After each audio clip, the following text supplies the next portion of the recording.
யாருக்கும் தொல்லை இல்லாமல் வாழணும், சந்தோஷமாக இருக்கணும், யாருக்கும் கஷ்டத்தை கொடுக்காமல் வாழணும். அந்த ஒரு வாழ்க்கையை நம்ம வாழ்ந்தாலே சூப்பர். லைஃப்பில் நம்ம ஜெயிக்கணும்னு ஓடுறதுனால இன்னொருத்தவங்களை கஷ்டப்படுத்திட்டு ஜெயிக்கிறதுலாம் வெற்றி கிடையாது.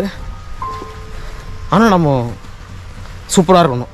மற்றவங்க கண்ணுக்கு இவங்ககிட்ட வண்டி இல்லை, இவங்ககிட்ட காசு இல்லை, இவங்ககிட்ட கார் இல்லை, இவங்ககிட்ட குடும்பம் இல்லை அப்படின்னு நினைக்கிறாங்கன்னா அதுக்காக நம்ம ஓடக்கூடாது.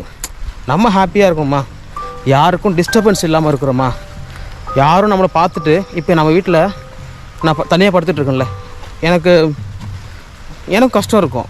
ஆனால் நான் நினைப்பேன், ஓகே இந்த லைஃப் நல்லா இருக்குல்ல, இந்த மாதிரி வாழ்க்கையை யாராச்சும் வாழ்ந்துருப்பாங்களா, நிறைய காசு வச்சுருக்கோம் இந்த மாதிரி வாழ்க்கையை வாழ்ந்துருப்பாங்களா? இன்னும் ஒன்றும் யாரும் இல்லை. ஐ சோலோ கிங். பட் நீங்கள் இருக்கீங்க, நான் அப்படி சொல்லலை, நீங்களாம் இருக்கீங்க. இதை பாருங்கள், உங்கள்கிட்ட பேசிட்டே எவ்வளோ பெரிய இடத்த கிராஸ் பண்ணி போயிட்டுருக்கேன் பாருங்கள்.